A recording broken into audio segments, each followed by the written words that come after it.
What begins as a quiet night in the desert turns into a life-changing encounter that no one was meant to survive. When an ordinary man crosses paths with a wounded being from beyond Earth, a bond is formed under impossible circumstances, one that cannot be undone, ignored, or escaped.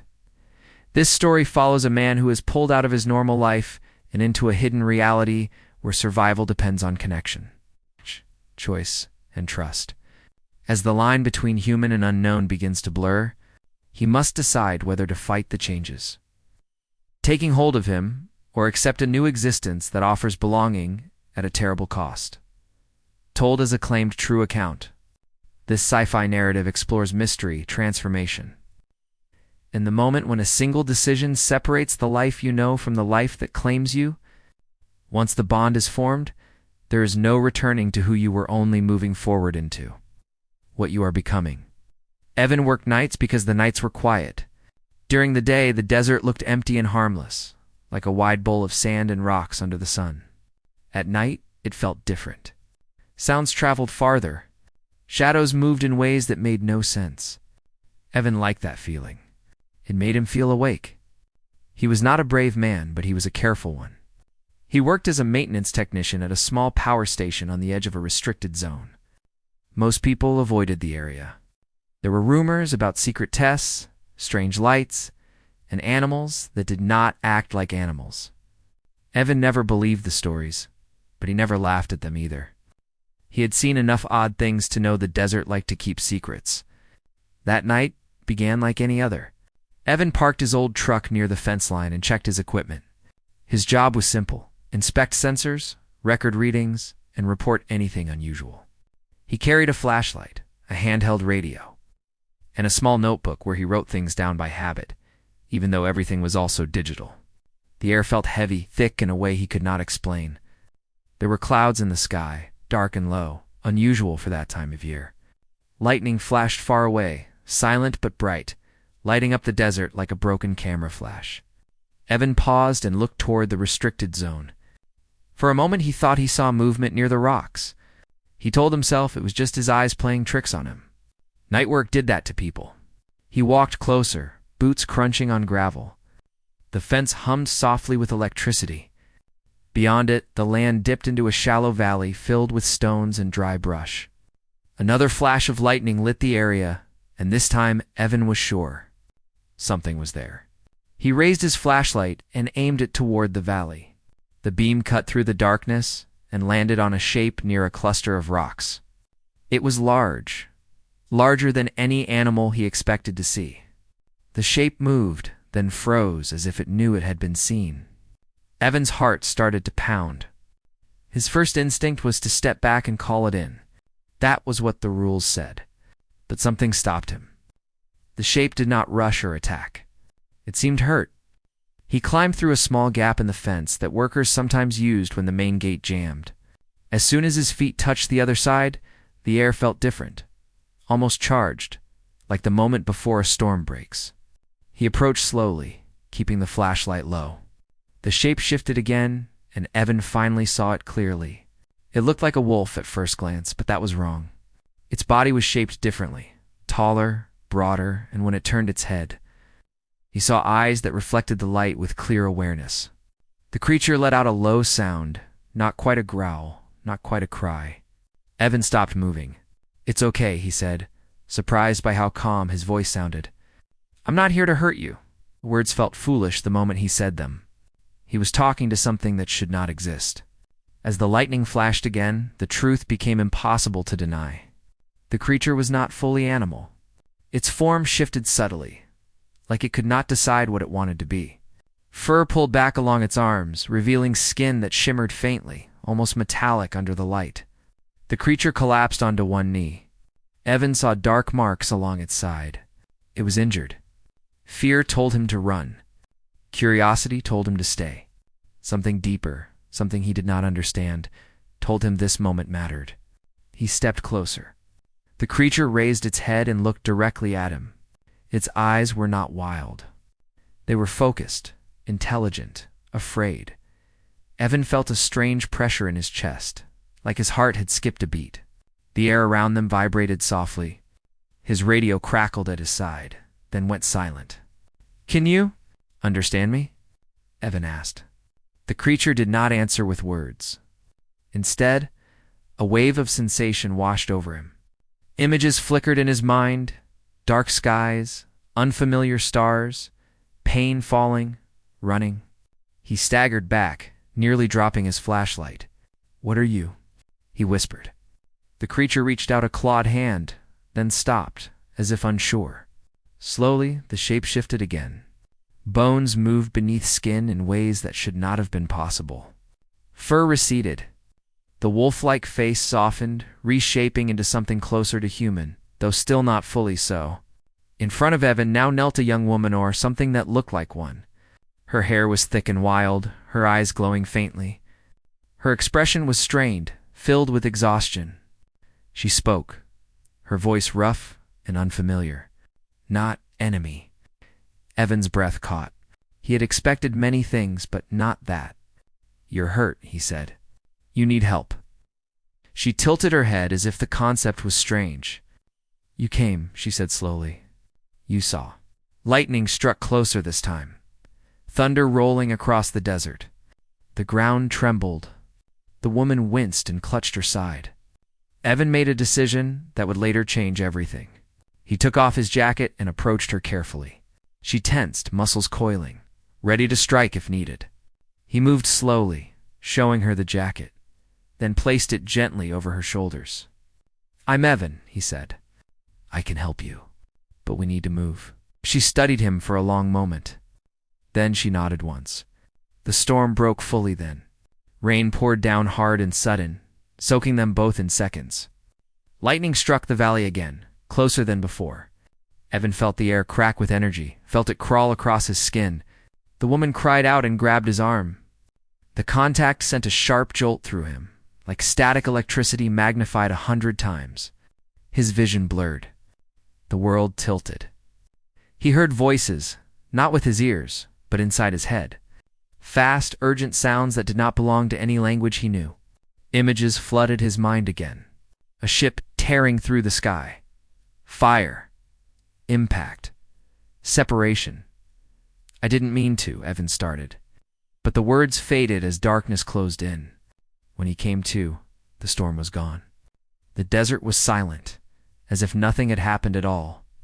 Evan lay on the ground near the rocks, his head pounding. His jacket was gone. So was the woman. He sat up slowly, his body aching in unfamiliar ways. The fence hummed again. His radio crackled back to life. "Station 3, report," a voice said. Evan looked around. There were no tracks. No signs of struggle. No proof that what he had seen was real. Yet his arm still tingled where she had touched him, warm and alive. "I'm here," he said into the radio. "Everything's normal." The word felt wrong even as he said it. As he stood, a faint symbol glowed briefly on his wrist, then faded. Evan stared at it, his heart racing. Whatever he had encountered in the desert was real. And somehow, without understanding how or why, he knew this was not the end. It was the beginning of something he could never walk away from. Evan expected to wake up in his bed the next morning, tired but normal. It's a desert night already fading into something his mind would try to explain away. Instead, he woke up on his couch fully dressed, boots still on, with the early light of dawn cutting through the window. For several seconds he did not move. He stared at the ceiling, listening to the quiet hum of his refrigerator and the distant sound of a truck passing on the highway. Everything felt familiar yet wrong, like a room that had been rearranged while he slept. His body felt heavier than usual. Not sick, not injured, just different. His heartbeat sounded louder in his ears. When he finally sat up, the room seemed sharper. He could hear the clock ticking in the kitchen. He could smell dust in the air, old paper, and the faint scent of rain that still clung to his clothes. Evan rubbed his face and tried to remember how he got home. The last clear memory was the storm, the lightning, her hand gripping his arm. After that, everything blurred into broken pieces. Darkness, warmth, a sense of being pulled somewhere deep and quiet. He stood and checked the front door. Locked. No sign of forced entry. His truck keys were on the table where he usually left them. His jacket was missing. "That's great," he muttered. He went to the bathroom and splashed water on his face. When he looked in the mirror, he froze. His eyes looked the same, but there was something behind them, a sharpness that had not been there before. He leaned closer, half expecting them to glow or change. They didn't. Still, the feeling stayed. As he turned his wrist, something faint caught the light. Evan stared. The mark from the desert was back. It was not bright this time, just a pale outline under his skin, shaped like a simple pattern he could not recognize. When he touched it, warmth spread up his arm. Not painful, but noticeable. "What did you do to me?" he whispered. The rest of the day passed in a strange fog. Evan called in sick to work, claiming exhaustion from the storm. No one questioned it. Storms knocked out equipment all the time. He spent the morning pacing his house, trying to think clearly. He told himself there had to be a logical explanation. Stress. Heat. Maybe he had passed out and imagined the rest. But imagination did not explain the mark. It did not explain why he could hear birds outside long before he saw them, or why his phone buzzing in the other room made him jump like it was right beside his ear. That night, the dreams began. He dreamed of running across unfamiliar ground under a sky filled with stars he did not recognize. He was not alone. Someone ran with him, matching his pace, always just ahead. He felt strong, alert, complete. When he woke, his heart raced and a word echoed in his mind, spoken in a voice that was not his own. "Evan," he sat up, breathing hard. "I'm awake," he said to the empty room. The air felt thick, the same way it had in the desert. Then, slowly, he felt it. A presence. Not visible, not physical, but real. "You can hear me," a voice said, soft and careful. Evan stood so fast his chair tipped over. "Where are you?" "Here," the voice replied, and not. The temperature in the room shifted. Shadows near the far wall deepened, then pulled together, forming a shape. Evan's breath caught as she stepped forward. She looked more human than before. Her features were smoother, her movements controlled, but her eyes still carried that faint glow. She wore his jacket, though it hung awkwardly on her frame. "You're real," Evan said. She studied him closely, her head tilting slightly. "You are changed," she said.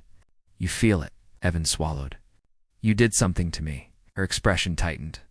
"Not harm bond. That's not comforting," he said. She took a careful step closer, then stopped. "I was dying," she said. "My kind does not survive alone. You stayed. You touched." The bond formed. Evan's mind struggled to keep up. Bond how? She hesitated, searching for words. Shared life. Shared sense. A joining for survival? The warmth in his wrist pulsed faintly. "You could have asked," he said. A flicker of confusion crossed her face. There was no time. Silence filled the room. Evan felt anger rise, then fade just as quickly. Under it was something else. Pull. Not forced, not loud, just steady. "What's your name?" he asked quietly. "Lyra," she said. The name settled in his mind like it belonged there. Over the next days, Lyra came and went in ways Evan could not explain. Sometimes she was there when he woke. Other times she appeared only as a presence, a feeling of awareness just beyond his thoughts. He learned the bond worked both ways. When she was near, his senses sharpened. When she was far, a dull ache settled in his chest. It wasn't pain exactly, more like absence. Lyra explained slowly, choosing simple words. Her people formed bonds during moments of extreme need. The bond was not chosen lightly. It tied two lives together, so neither would face danger alone. On her world, it was respected. Permanent. Evan paced his living room as she spoke. "So you're saying I can't just walk away?" She met his eyes. "If we separate too long, we weaken." "That's it?" he asked. "We get tired?" Her silence answered him. He sat down heavily. "This can't be real. I have a job." "A life you had?" she said softly. The words stung more than he expected. Stranger things followed. Evan could sense when Lyra was nearby before he saw her. He knew when she was afraid. Once while she was gone, he felt a sudden rush of fear that nearly dropped him to his knees. Moments later, she appeared at the edge of the room, breathing hard but unharmed. "Something watches," she said. "Your people." Evan thought of the restricted zone. "The sensors. The cameras. They're already watching me." Lyra's jaw tightened. "They must not learn what you are now, what I am," Evan asked. She reached out, stopping just short of touching him. "Not fully human, not fully mine. Something between." The words echoed in his mind long after she faded from view.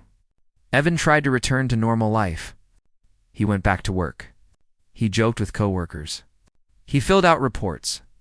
But everything felt distant, like he was watching himself from far away.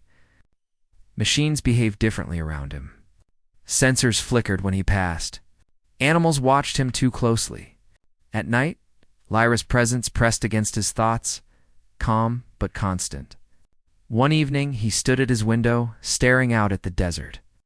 "She won't leave me alone," he said aloud, though Lyra was not there. The bond answered anyway, a quiet certainty filling his chest. This was not possession, not control. It was connection, and Evan knew with growing unease that whatever had begun in the storm had already changed the direction of his life, whether he wanted it to or not. Evan stopped pretending after the third night without real sleep.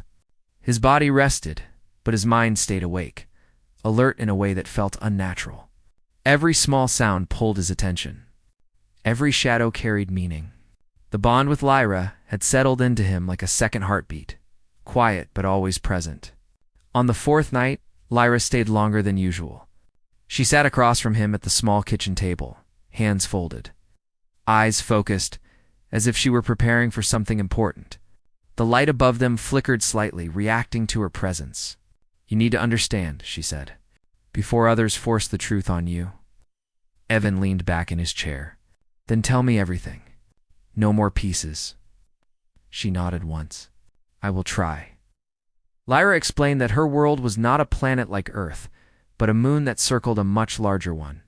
Its skies were darker, its land harsher. Survival there depended on awareness, strength, and bonds. Her people evolved to sense danger early, to adapt quickly, and to never face life alone. "We are not many," she said. "Every loss matters." Evan listened carefully. Her words came slowly, but the meaning behind them felt heavy. She told him about the craft she had been on, a small exploration vessel sent to study Earth from a distance. They did not plan to land. They only watched. But something went wrong. A failure. A fall through the sky. "I was separated," she said. "Injured, alone." Evan remembered the images from his mind during the storm. "Fire, fear, falling. When you found me," she continued. "My body began the final response." He frowned. "Final response?" "A survival state," she explained. "My kind cannot endure isolation when wounded. The body seeks connection. A bond partner." Evan ran a hand through his hair. "And I just happened to be there." Lyra looked at him steadily. "Not chance. You chose to stay." The words settled between them. She explained that the bond did not only link emotion and awareness, it changed biology slowly, carefully. It adjusted the weaker partners so both could survive together. That was why Evan's senses had sharpened. Why his body felt stronger, faster to react. "You are adapting," she said. "The bond is stabilizing." "That sounds permanent," Evan said. "It is," Lyra replied. Outside, a low hum passed through the air. Evan stiffened. "You feel it too?" she said. "Someone's out there." Lyra stood and moved toward the window, peering through the blinds without touching them. "Your people are curious. They see changes. They follow patterns." Evan's stomach tightened. "Government." "Yes," she said simply. "They have observed my kind before." "Long ago?" That surprised him. "Before?" She turned back to him. "Not openly crashes. Signals. Disappearances. Your world does not forget such things." Evan thought of old stories, rumors dismissed as fiction. He had worked near restricted zones long enough to know how much stayed hidden. "They'll come for answers," he said. "They will come for you," Lyra corrected. The next day proved her right. At work, Evan noticed unfamiliar vehicles near the station. Black, unmarked, clean. Men and women he had never seen before spoke quietly with supervisors. Sensors were being replaced. Data logs reviewed. When Evan passed one of the newcomers, their eyes lingered on him a moment too long. That evening, Lyra appeared tense. "They are close," she said. "They are watching the bond. How can they even see it?" Evan asked. "They see effects," she replied. "Energy shifts. Biological change." Evan felt anger rise. "I didn't ask for this." Lyra stepped closer. "I know." For the first time, her certainty wavered. "If I could undo it, I would. But bonds do not reverse." The bond pulsed between them, steady and warm, as if disagreeing. Lyra told him more that night. About her people's rules. About how bonded pairs protected each other above all else. How separation weakened both until survival became impossible. "You are my anchor here," she said. "And I am yours." Evan stared at the floor. "So what happens if they take me?" Her silence answered him again. Over the next week, the pressure grew. Evan was called in for extra health checks at work. He was asked questions about the storm, about missing time, about unusual readings near the fence. Lyra warned him not to reveal anything, not even small details. "Truth spreads," she said, "and once it does, it cannot be pulled back." One night, Evan felt a sharp jolt of fear through the bond. He dropped what he was holding as Lyra's alarm flooded his chest. "They are tracking me," she said, appearing beside him, breath quick. "They followed my signal." "Then hide," Evan said. "There is nowhere," she replied. The decision came faster than Evan expected. "We leave," he said. Lyra looked at him, surprised. "You would abandon your life?" Evan thought of his empty house, his distant job, the growing sense that he no longer fit into the world he had known. "I think that life already left me," he said.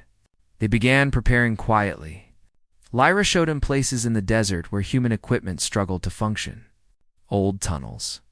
Natural formations that blocked signals. Paths she could sense, but he could barely see. As they moved farther from populated areas, Evan felt stronger, more focused. The desert no longer felt empty. It felt alive. One evening, as they rested near a rocky outcrop, Lyra finally told him the part she had avoided. "There is another reason I cannot let you go," she said. Evan met her eyes. "Tell me." "The bond marks you to my people," she said. "If they find you, they will believe you belong with me. They will not return you." Evan let out a slow breath. "So either way, I don't get my old life back," Lyra said softly. "But you will not be alone." That night, as Evan stared up at unfamiliar stars barely visible through the desert haze, he realized something unsettling. The fear he expected was not there. In its place was acceptance. Whatever truth waited ahead, government pursuit, alien worlds, or a life forever divided from humanity, he had already crossed the point of return. And somewhere deep inside, the bond responded with calm certainty. They would face what came next together. Evan learned quickly that running did not mean escaping. It meant choosing a different kind of life, one shaped by constant awareness and careful movement. Days blurred together as he and Lyra stayed far from towns, traveling through quiet stretches of desert where the land felt older than anything humans had built. At first, Evan kept expecting to feel panic. He thought he would miss his old routines, his small comforts, the sense of knowing what tomorrow would look like. Instead, what he felt was tension mixed with clarity. Every moment had purpose now. Lyra watched him closely as they moved. She noticed changes even before he did. "You adjust faster," she said one evening, as they rested near a dry canyon. "Your body accepts the bond." Evan flexed his hands, feeling the strength in them. "Feels like I don't have a choice." She looked at him carefully. "Choice still exists, but the path narrows." That bothered him more than he wanted to admit. They avoided roads and power lines. Lyra sensed patrols long before they were visible.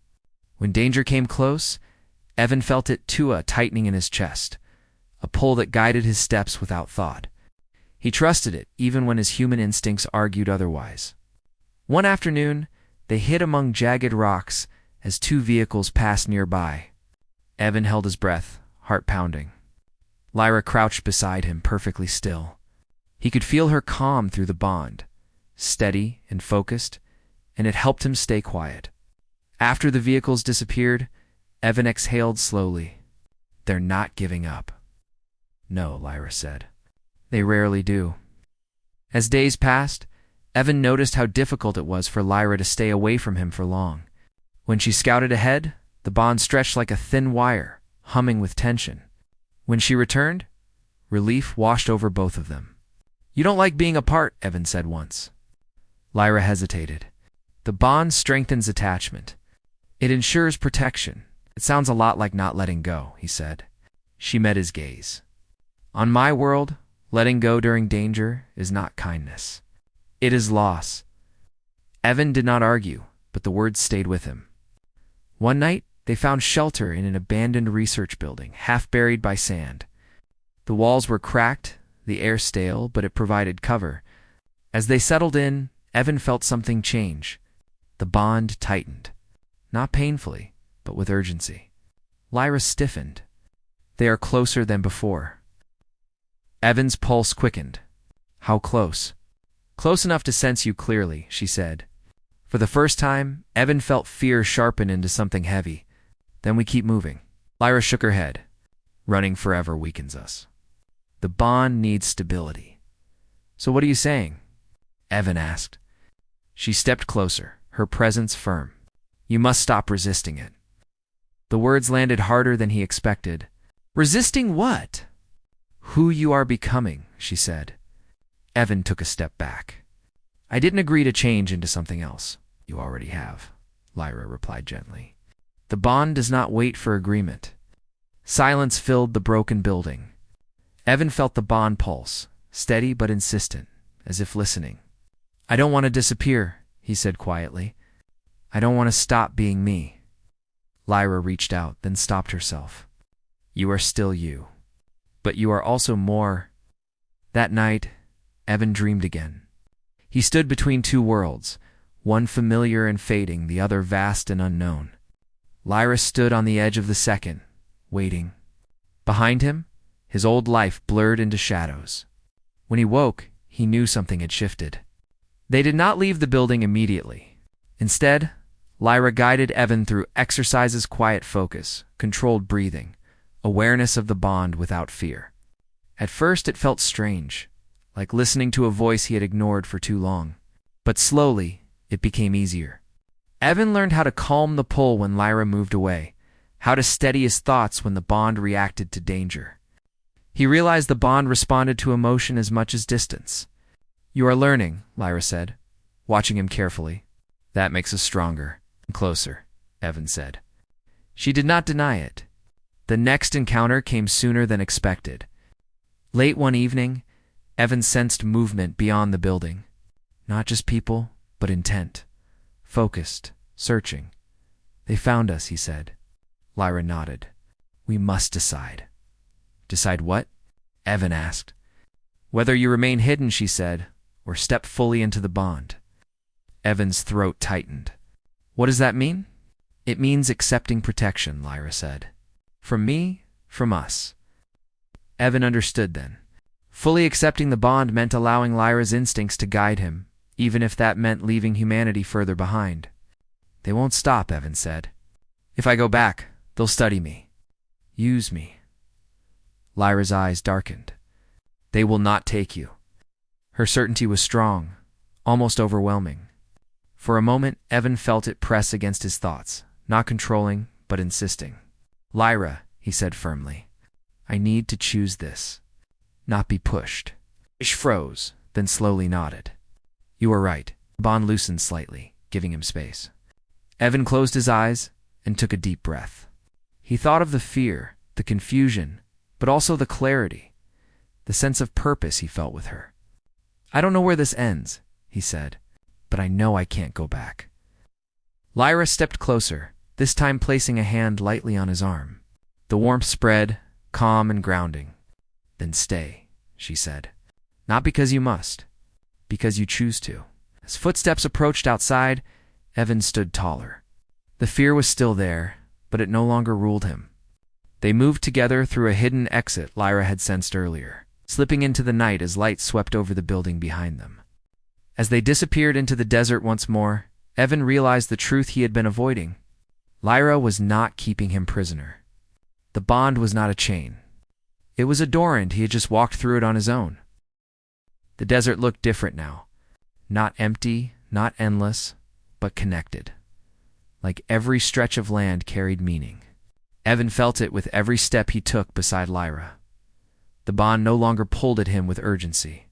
It moved with him, steady and calm, like a quiet guide. They traveled at night and rested during the early hours of morning.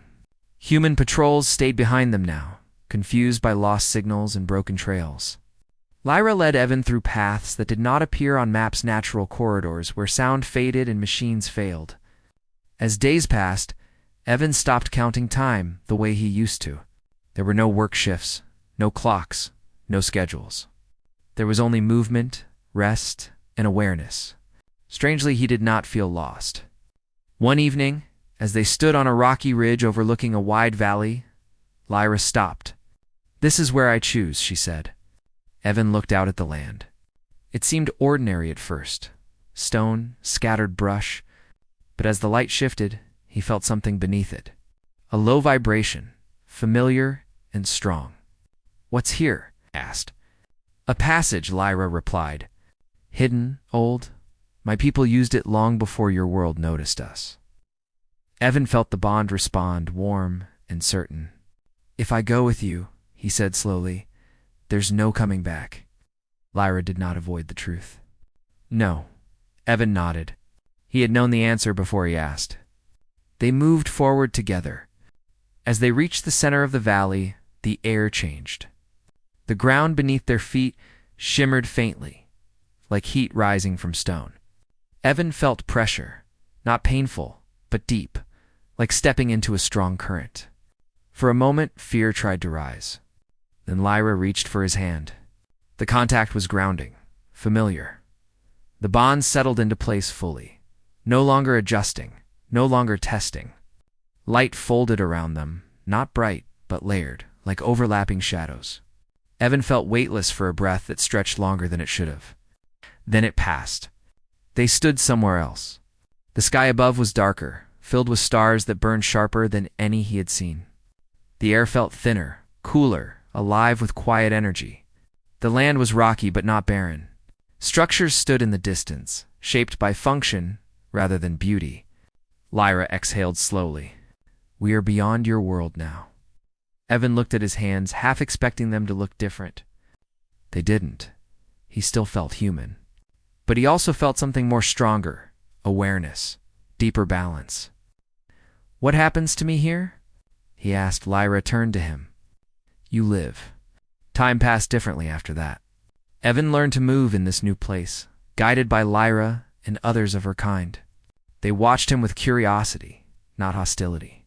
To them, he was unusual, but not unwelcome.